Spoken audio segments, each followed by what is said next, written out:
नमस्कार विद्यार्थी मित्रांनो, कोविड-19च्या या सद्यस्थितीत आपल्या शाळा बंद असल्या तरी आपले शिक्षण चालूच आहे आणि त्याच अनुषंगाने बृहन्मुंबई महानगरपालिका शिक्षण विभाग व्हर्च्युअल ट्रेनिंग सेंटरच्या माध्यमातून व्हिडिओ थ्रू आपण आज भेटणार आहोत. मी निलिमा कदम, आपली व्हर्च्युअल शिक्षिका. आजचा विषय आपण बघणार आहोत इयत्ता 10वी विज्ञान आणि तंत्रज्ञान भाग 2 प्राण्यांचे वर्गीकरण.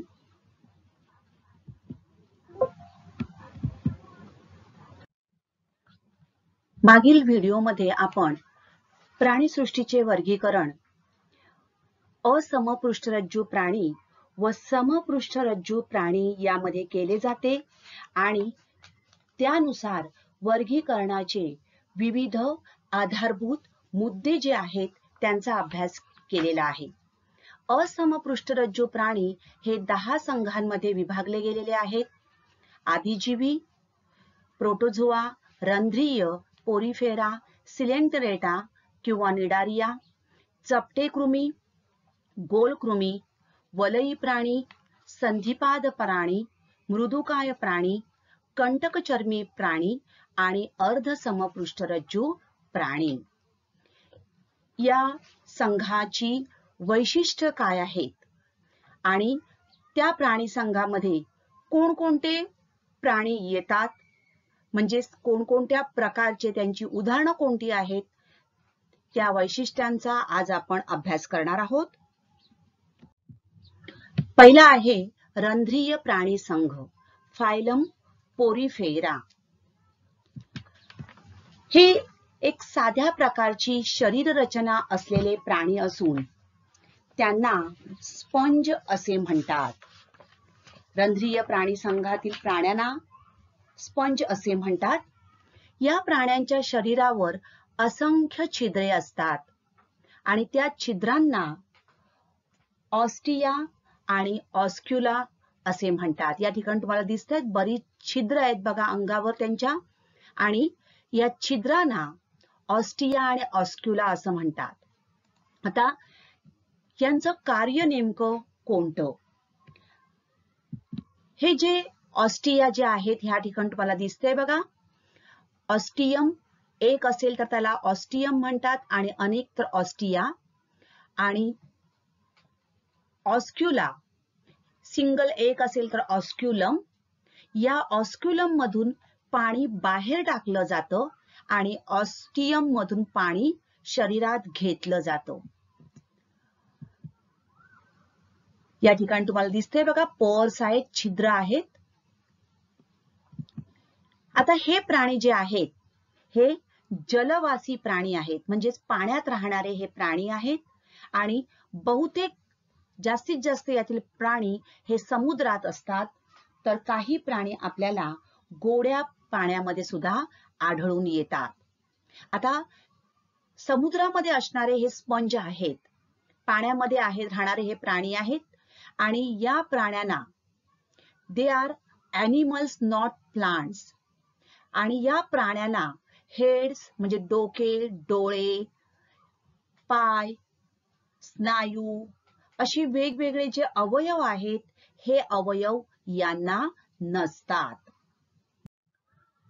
पुढचं या प्राण्यांचं वैशिष्ट्य आहे, बहुतेक सर्व प्राण्यांचे शरीर हे असममित असते. शारीरिक सममिती आपण बघितली.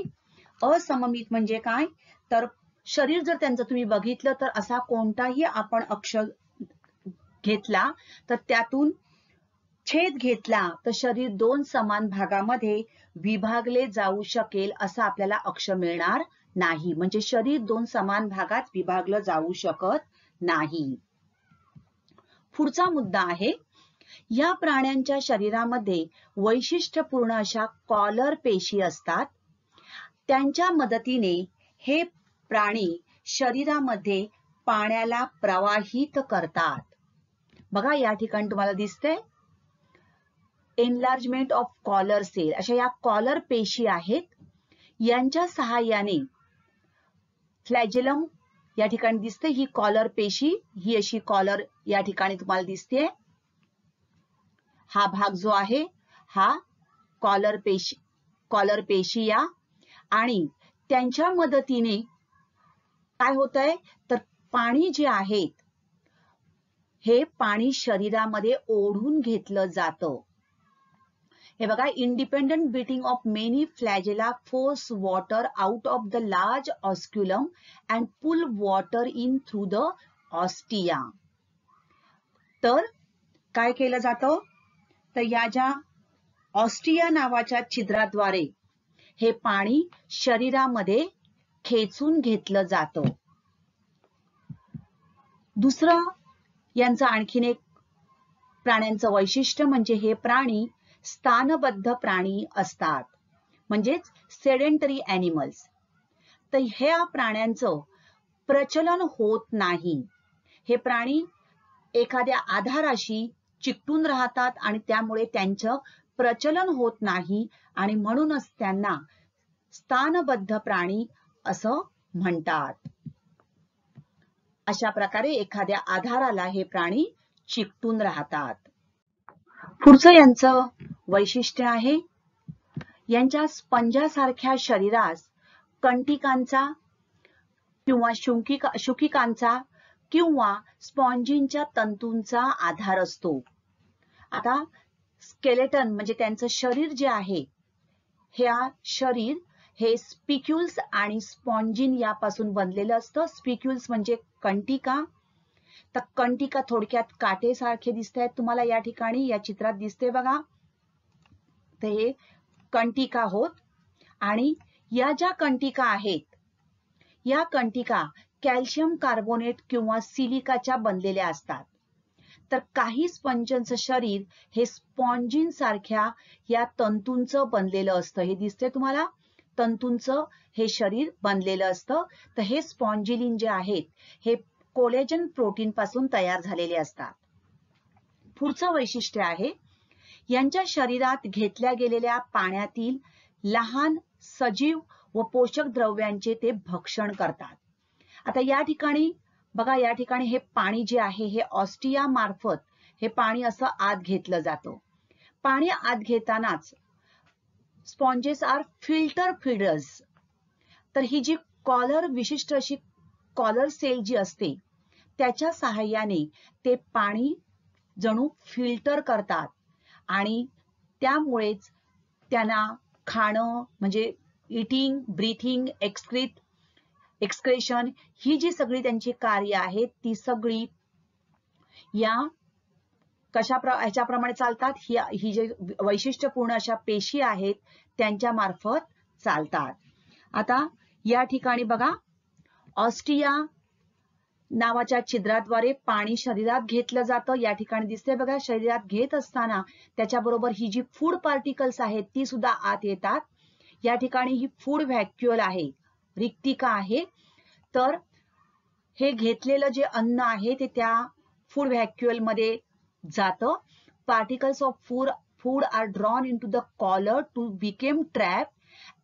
आणि अशा प्रकारे या फूड व्हॅक्युअल मध्ये त्या अन्नाचं पचन केलं जातं. तर ऑस्टिया मार्फत हे पाणी जेव्हा शरीरात घेतं त्या पाण्यामार्फत काही लहान सजीव किंवा पोषक द्रव्य जे आहेत ती सुद्धा त्यांच्या शरीरात येतात आणि या फूड व्हॅक्युअल मध्ये अन्न रिक्तिकेमध्ये त्यांचं पचन केलं जातं.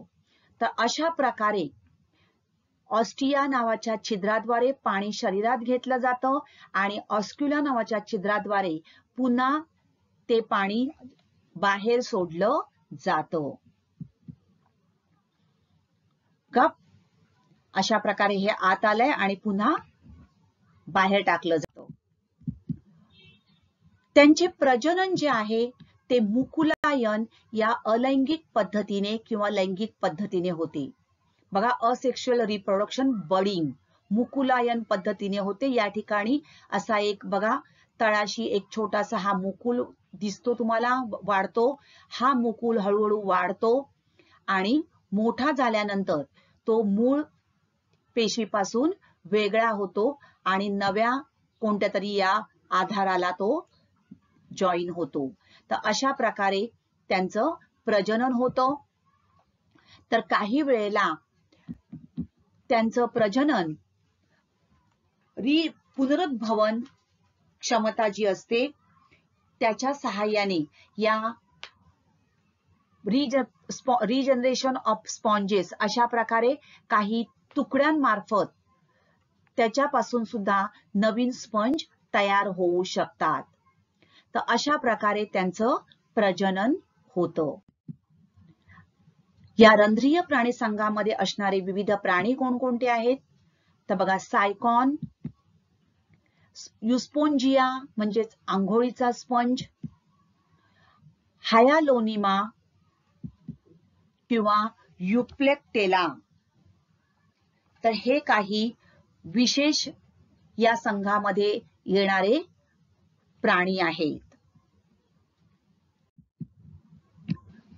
पुढचा आपण प्राणी संघ अभ्यासणार आहोत, सिलेंटराटा किंवा निडारिया हा प्राणी संघ. या चित्रामध्ये तुम्हाला दिसते बघा, शरीराचा त्यांच्या आकार. या प्राण्यांच्या शरीराचा आकार हा आपल्याला कसा दिसतोय बघा, तर दंडाकृती किंवा छत्रीच्या आकारासारखा असतो. दंडगोलाकार असा, दंडाकृती असा ह्यांचा आकार किंवा छत्रीसारखा आकार असतो.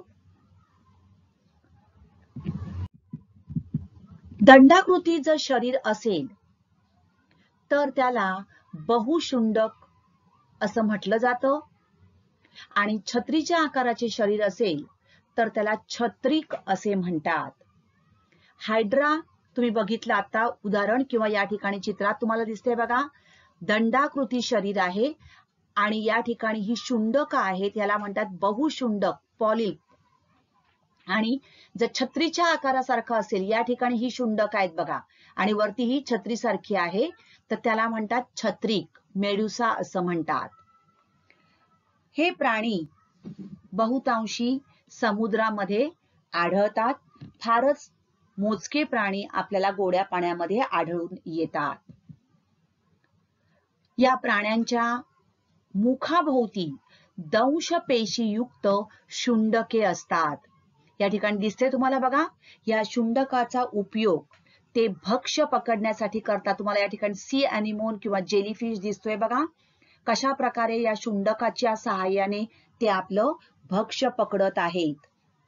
तर शुंडकाचा आणि ही शुंडक जी आहेत ही दंश पेशीयुक्त असतात. म्हणजे ज्या वेळेला ही शुंडक समोरच्या प्राण्यावर फेकली जातात किंवा मारली जातात त्यावेळेला त्या प्राण्याला दंश होतो आणि त्या दंश पेशी भक्ष्याच्या शरीरात विष सोडतात आणि आपलं भक्ष्य पकडतात. तर काही वेळेला या शुंडकाचा उपयोग त्यांना स्वतःच्या संरक्षणासाठी सुद्धा करता येतो. तर स्वतःच्या संरक्षणासाठी सुद्धा या शुंडकाचा या प्राण्यांना उपयोग होतो. पुढचं या प्राण्यांचं वैशिष्ट्य आहे, या प्राण्यांचं शरीर अरीय सममित आणि द्विस्तरीय असते. अरीय सममित म्हणजेच बघा, रेडियल सिमेट्री, शरीराच्या मध्य अक्षातून जाणाऱ्या कोणत्याही प्रतलातून छेद घेतला तर दोन समान भाग आपल्याला आढळून येतात. जेलीफिश, हायड्रा, सी अॅनिमोन आपल्याला काय दिसते, अरीय सममिती दिसून येते. तसंच यांचं शरीर द्विस्तरीय असते. या प्राणी संघामध्ये आढळणारे विविध प्राणी, जलव्याल म्हणजेच हायड्रा, प्रवाळ, कोरल्स, वेगवेगळ्या प्रकारची कोरल्स, जेलीफिश, समुद्रफूल, सी अॅनिमोन आणि पोर्तुगीज मॅन ऑफ वॉर. फायसेलिया हा प्राणी, त्याला पोर्तुगीज मॅन ऑफ वॉर असंही म्हटलं जातं. तर हे विविध प्राणी या प्राणी संघामध्ये आढळून येतात. आता या प्राणी संघाचं आणखीन एक वैशिष्ट्य आपण बघणार आहोत. या प्राणी संघामध्ये प्रामुख्याने आपल्याला प्रवाळ आढळून येतात. तर प्रवाळ समुद्रामध्ये आपल्याला प्रवाळ खडक दिसून येतात. आता हे प्रवाळ खडक म्हणजेच काय? तर प्रवाळ खडक म्हणजेच निडारिया संघातील प्राण्यांची एक मोठी वसाहत असते. याच खडकांपासून पोवळे या प्रकारचे रत्न आणि आयुर्वेदिक औषधांमध्ये वापरले जाणारे प्रवाळ भस्म तयार केले जाते. हे आहेत वेगवेगळ्या प्रकारचे प्रवाळ. आता ही प्रवाळाची बेट समुद्राच्या पाण्यामध्ये असतात. आता ही प्रवाळाची बेट सगळ्याच समुद्राच्या पाण्यांमध्ये असतात असं नाही, तर पृथ्वीवर काही मोजक्या ठिकाणीच ती आढळतात आणि ज्या ज्या ठिकाणी ही अशा प्रकारे ती आढळतात तिथे ती पर्यटकांचं केंद्र बनतात.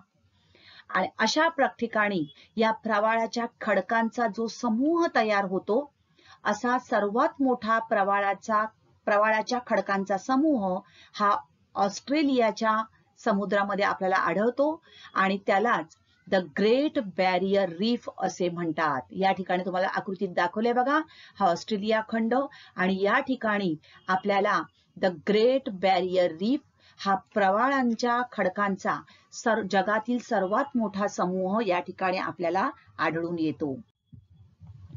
आता हे प्रवाळ म्हणजे काय? तर काही सागरी प्राण्यांनी किंवा प्राणी समूहांनी ज्यांचं शरीर आंतरदेहगुहा या स्वरूपाचं असतं, तर या प्राण्यांनी स्वतःभोवती निर्माण केलेल्या सांगाड्याचे तयार झालेले निक्षेप, त्यांचा सांगाडा जेव्हा खाली शिल्लक राहतो ते तयार झालेले साठे म्हणजेच प्रवाळ होत. आपल्याला जे प्रवाळ दिसून येतात, काटेरी असे खडक समुद्रावर दिसून येतात, ते म्हणजेच काय? तर प्राणी समूहांनी स्वतःभोवती निर्माण केलेले सांगाड्याचे तयार झालेले निक्षेप असतात.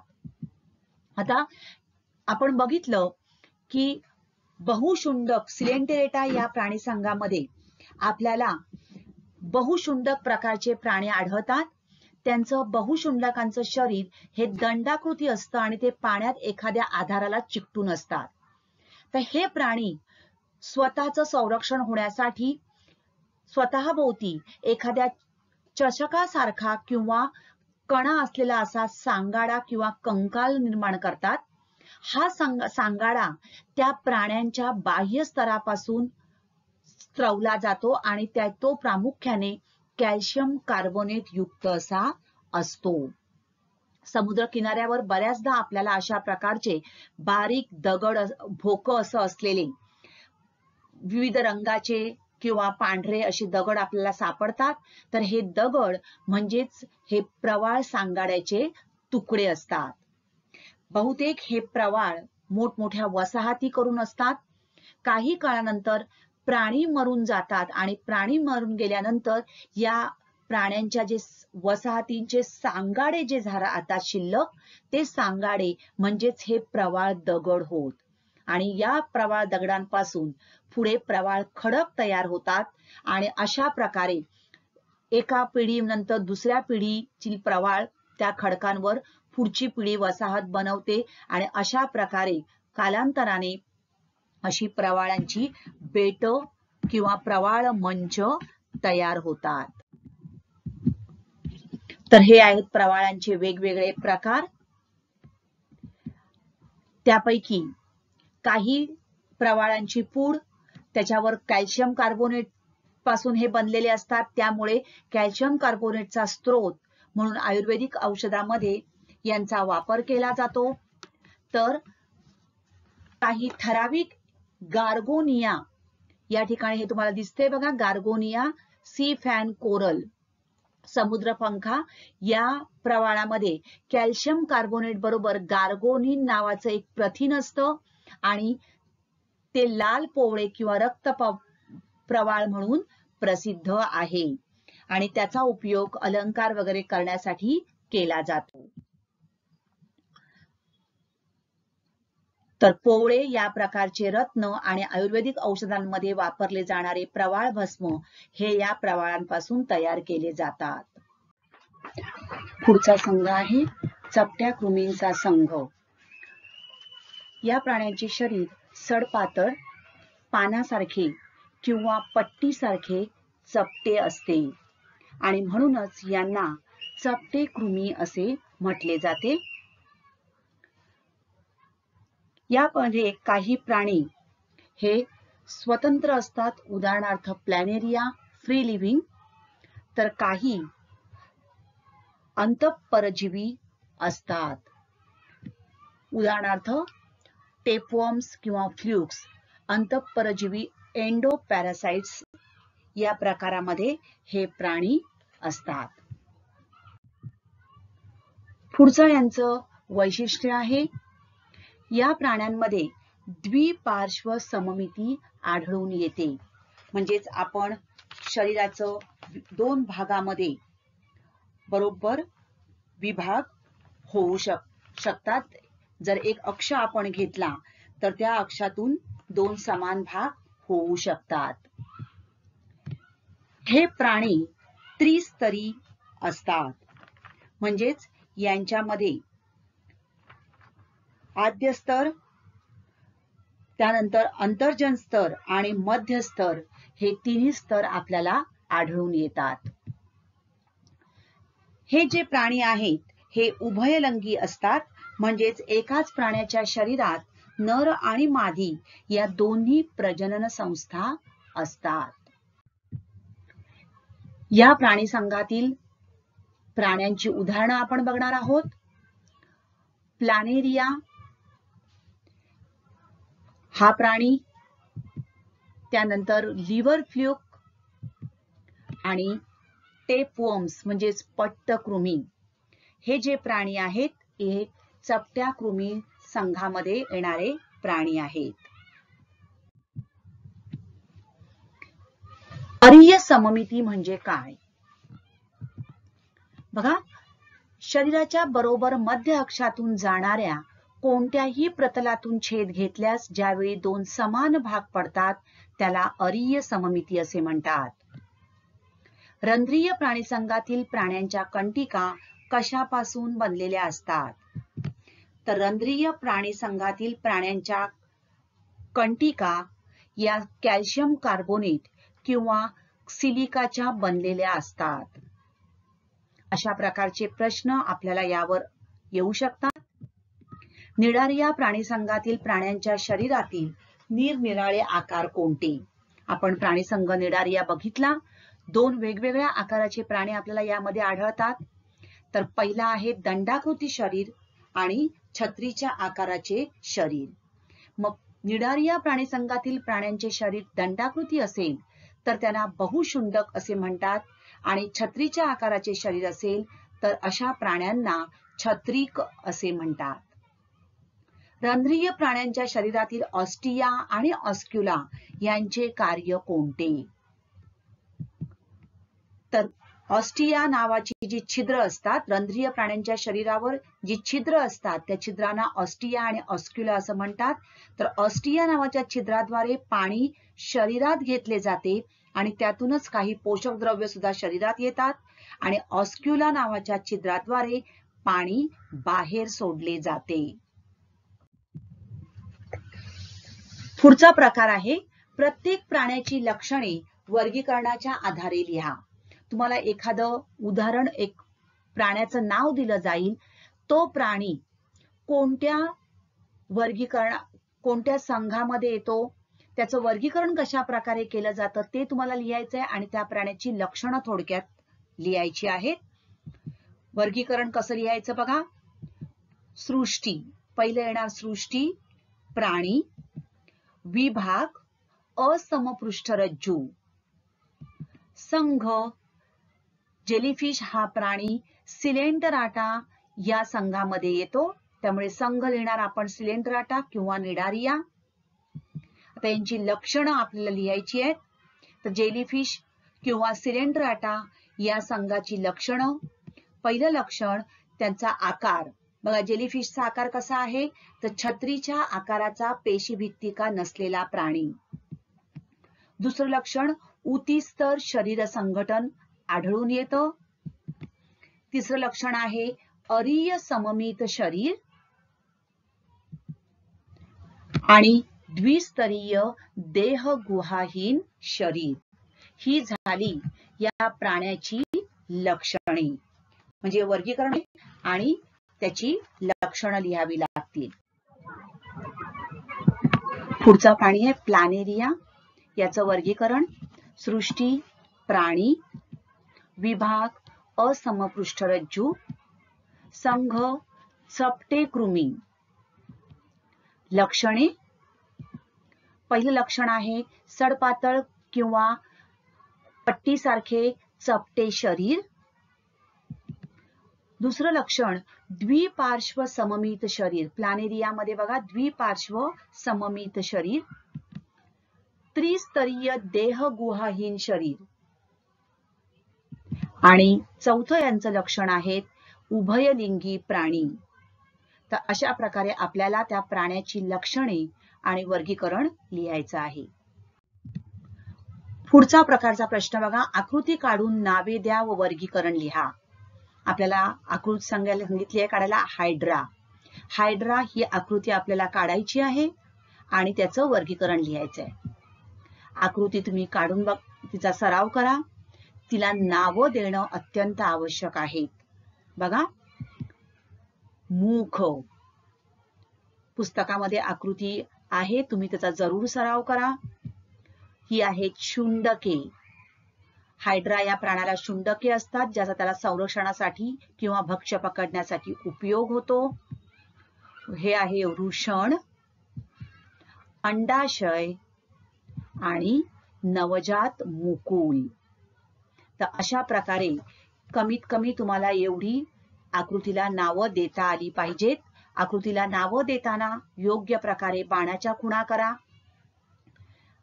सुस्पष्ट अक्षरामध्ये आकृती काढून आकृतीला सुस्पष्ट अशी नावं द्यावी, जेणेकरून तुम्हाला त्याचे पूर्णपणे मार्क्स मिळू शकतील. वर्गीकरण सृष्टी प्राणी, विभाग असमपृष्ठरज्जू प्राणी, संघ सिलेंटराटा किंवा निडारिया संघ. पुढचं आपण बघणार आहोत, आकृती काढून नावे द्या व वर्गीकरण लिहा. Liver fluke. लिव्हर फ्लूक या प्राण्याची आपल्याला आकृती काढायची आहे. ही आकृती सोपी आहे, फक्त याची नावं लक्षात ठेवा. मुख चूषक आणि हे तुम्हाला दिसतंय हे आहे अधर चूषक. हे जे छिद्र दिसतंय हे आहे जननरंध्र. लिव्हर फ्लूक या प्राण्याचा आकार जो आहे हा कसा दिसतोय तुम्हाला, असा पानासारखा दिसतोय. तर पानासारखे शरीर, पानासारखे शरीर. आणि हा खालचा भाग जो आहे हा आहे उत्सर्गी छिद्र. हे आहे उत्सर्गी छिद्र. तर अशा प्रकारे लिव्हर फ्लूकची आकृती तुम्ही काढून तिचा सराव करायचा आहे. याचं वर्गीकरण आपण लिहूया. वर्गीकरण सृष्टी प्राणी, विभाग असमपृष्ठरज्जू प्राणी आणि संघ यातील येणार आहे चपटे कृमी. तर अशा प्रकारे काही प्रश्न तुम्हाला आकृती काढून नावे द्या सांगितलेले असतात, तर काही प्रश्नांमध्ये तुम्हाला फक्त वर्गीकरण सांगून वर्गीकरण आणि त्याची लक्षणे लिहिण्यास सांगितली जातात. तर अशा प्रकारे या प्राण्यांची जी नावं आहेत त्या संघानुसार ते प्राणी ही वर्गीकरण कशा प्रकारे केलं जातं त्याचा सराव अत्यंत आवश्यक आहे. त्याचबरोबर आकृत्या काढून त्या आकृत्यांना योग्य नावं देणं हा सुद्धा सराव या ठिकाणी आवश्यक आहे.